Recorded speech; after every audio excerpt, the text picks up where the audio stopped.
Heaven Homestead, and today I'm doing another Fermenting February video for you. Anna over at Fermented Homestead has done a collaboration with all kinds of wonderful ferments, and she is giving away 2 fermenting kits, a regular mouth and a large mouth. And for those of you that are new to fermenting, these little gadgets really make a difference. You get 3 or 4 of these. You get the weights, you get a stopper, a little cookbook. And so the way that you can win these is by going and watching all the videos for Fermenting February and commenting. And she's going to randomly pick 2 winners, and you could be one of those winners. Yay! What is not to love about getting some free stuff, and especially fermenting things? I love this because it makes fermenting so much easier. So by having, these little fermenting tops and then having these weights just makes you feel so much safer when you're fermenting. But anyway, so today I'm going to show you how to ferment carrots. That is one of the simplest things if you are new to fermenting that I would recommend. Sauerkraut being probably number 1, but carrots is right there with sauerkraut. It's so simple, so delicious. We call it crunchy goodness because they stay crunchy. You know how sometimes you'll get pickles at the grocery store and they're just not crunchy? That's the nice thing about carrots, is they stay crunchy. And you can make them into dill either. As well. You can make dilly carrots. So what we're doing today is I'm not going to make dill carrots, but I'm going to show you how to make a sweet ginger carrot. I'm going to show you how to make garlic and onion carrots and jalapeno. Absolutely over the top. They're so delicious to have with sandwiches or alongside a rice dish or whatever. But anyway, okay, so all we would need for this would be some carrots, and then for the ones that we're going to do, we would add garlic to the very bottom, and then we would put our carrots in there. I'm going to show you how this is done.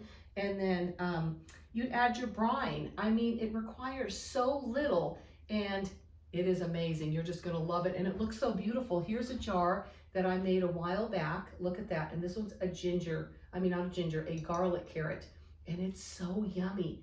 Our children love, love, love carrots. As I was cutting these up, Jedediah ate half of them, but that's okay because they're so good for them. But Avonlea loves the fermented ones like I do. And each to their own, because this is more garlicky. So if you don't like garlic, you can do a dill, you can do, ginger. The options are endless. You can add whatever you want to it. And that's the nice thing about ferments. You can do whatever you want. Okay, so there is a hormone balancing impact in carrots. It actually helps with estrogen, guys. Lowers the estrogen level. Anymore, it seems like we have low progesterone and high estrogen, which is not good. We need it to balance itself out. We don't want all that estrogen. It's in the air, it's in the food we eat. So if we can find foods that can help with that, we need to be eating them. So anyway, also it packs a punch on fiber, helps with keeping everything regular, no constipation. So like I said, carrot lowers the estrogen within a few days, guys.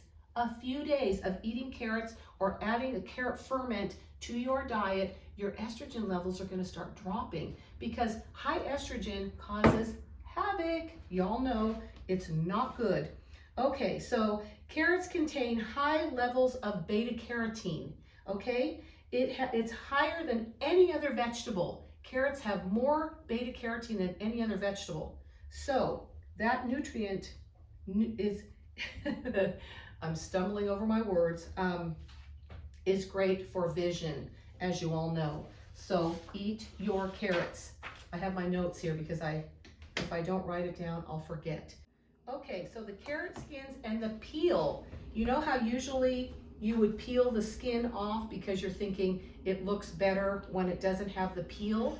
Well, actually, it has insoluble fiber, okay, that binds toxins in your intestines and eliminates it, okay, through your stools. So do not I say, do not peel your carrots. If you can't get them organic, wash them really well, but leave the peel on there. I've heard people say that for years about apples and all the stuff. There's a reason why there's a peel on there. It has nutrients in it. So don't peel your carrots. So by eating carrots, endotoxins, particularly estrogen, get safely carried out of your body. I know, seriously. You're thinking, a carrot. So it helps with constipation, increases regularity.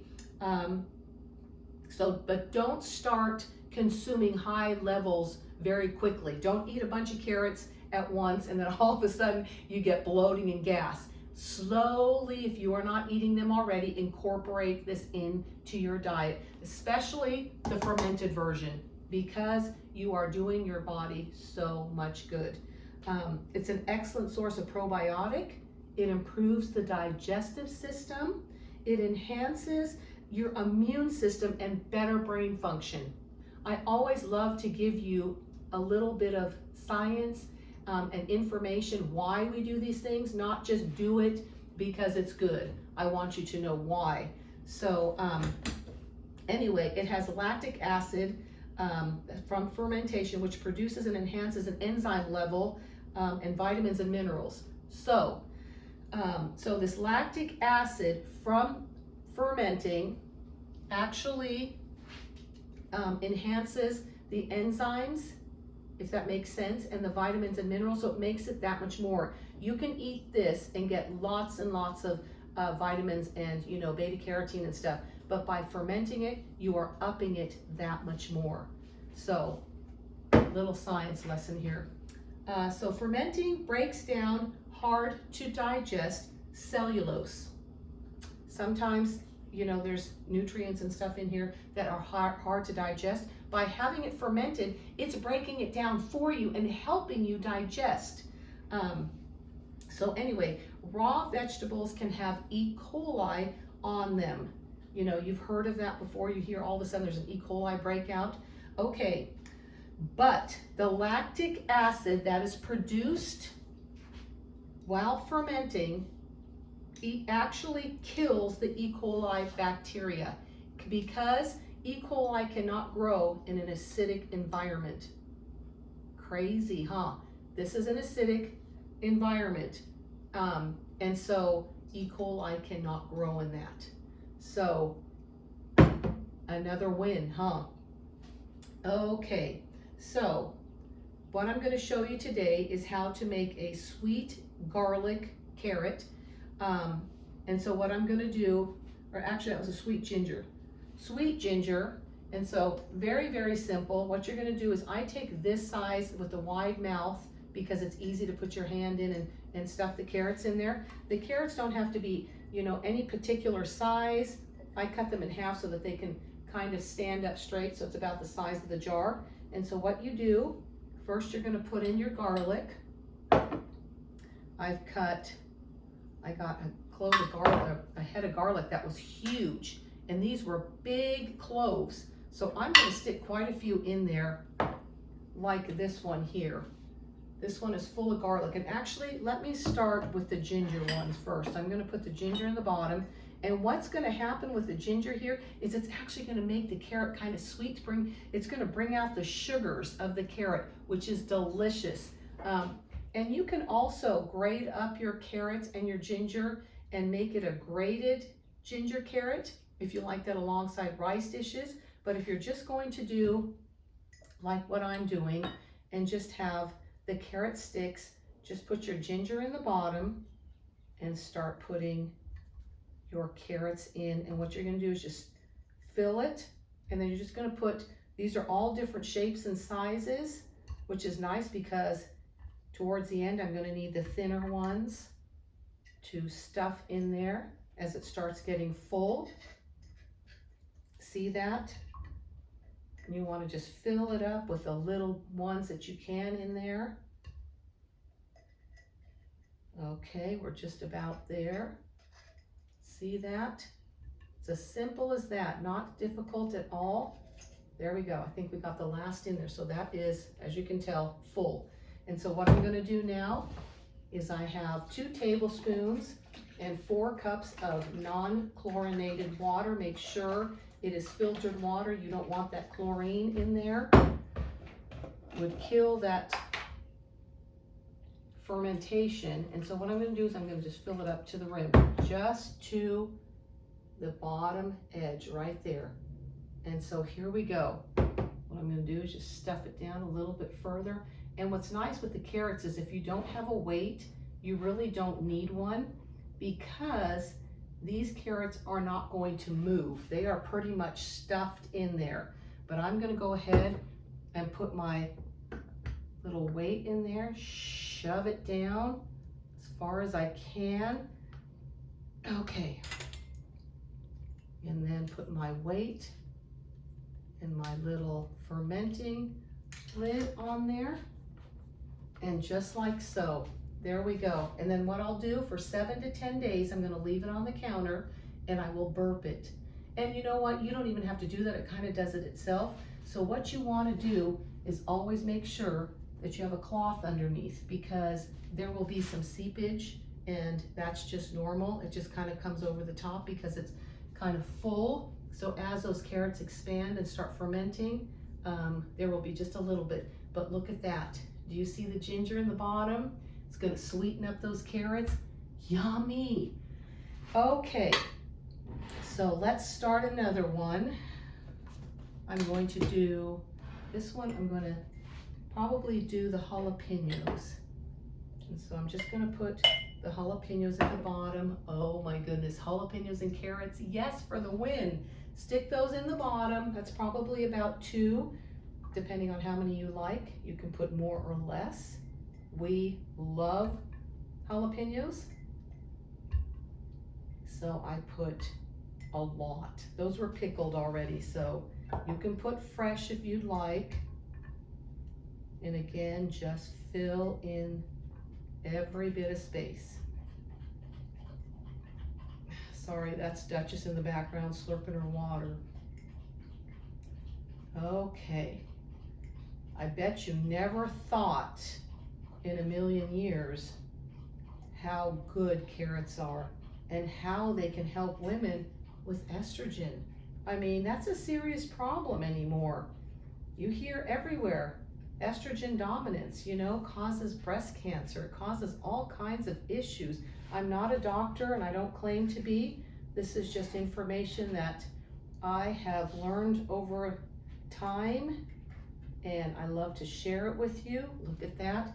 Here again, oh, a little bit of jalapeno juice, but I just want to show you how packed that is. So just kind of shove them down. And again, we're just going to shake up our water, make sure that the salt has completely incorporated. Make yourself a brine out of just 2 tablespoons of salt to 2 cups of water. Oops. You can use this kind of a jar if you'd like, a lid if you'd like, and then all you do every day is just kind of burp it a little bit. So if you don't happen to have the fermenting lids, it's perfectly fine. You can use a regular plastic lid. Even a metal lid would be okay.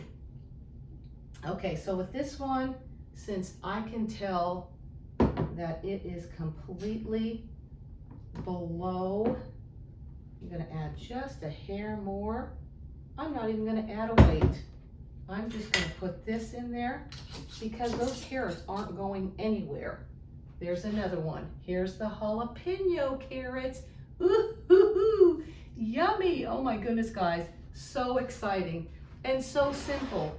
And I have loved hearing your feedback on the fermenting pico de gallo, how all of you have wanted to try this and never have done it. If you have not done this, or if you have, let me know if you have a version that you do. I would love to hear. It has just been so exciting just hearing from all of you, and how excited you were to try the pico de gallo, fermented pico de gallo. Ours, the jar I showed you, is already gone. It already got eaten. I knew it wasn't gonna last. Okay, so this one, I'm just gonna do a mixture of different onions. So regular onions and then green onions. And I'm just gonna stuff those in there. And then what's so yummy is you can eat the onions as well. So not only do you get the carrots, you get the onions also. Okay, here we go again. And you know what? You can do the bigger jars as well if you like, and just make your carrots a little bit bigger. They don't have to be any particular size or shape. They eat the same, right? I am not picky in that way at all. I figure as long as it gets eaten, we're good. Okay, these were some bigger ones. Not gonna need too many in this jar. And then with the onions, look at that. Isn't that beautiful? Look at the colors. So pretty, so yummy. And that's the wonderful thing about ferments, is you are keeping the nutrients in there. You're not losing anything by, you know, pressure canning it forever and a day and then killing it. I mean, it's a way of preserving food, don't get me wrong, but this is a way to optimize your health benefits. You know, it's amazing. It's a win-win situation, and it doesn't require much work. I mean, seriously, I think this is easier than canning. It really is, and you don't have to wait on it. I mean, you put it, you know, put it on the counter and let it go. That's it. I'm all about simple. Okay, let's see if we can get one more carrot in there. Okay, that one's stuffed full. There you go. Look at that. Those green onions got shoved down there. Okay, see there? We're gonna shake this up again. And we're gonna put the brine in there, and like so. Gonna put the weight in there because it has some green onions, and I'm gonna put this lid on here, and then I will burp this one every day. Look at that, guys. Oh my goodness. Simple, simple, simple. And here's the garlic one. Look at that. Oh my goodness. It does not get much easier than that. And to have that many sitting on your counter, it actually looks so pretty. So I hope that you too will give this a try. This being one of the easiest recipes you can start with. If you are a new fermenter and you are intimidated, because I know a lot of you are, start with, you know, first maybe with sauerkraut, because all it requires is a cabbage and salt and some water. And then start with something like this, you know, add some dill if you want to make them like pickles, add dill to it. Experiment, just try different things. You may try like an Italian version with Italian seasoning. But anyway, let me know if you have done this before, how you do it.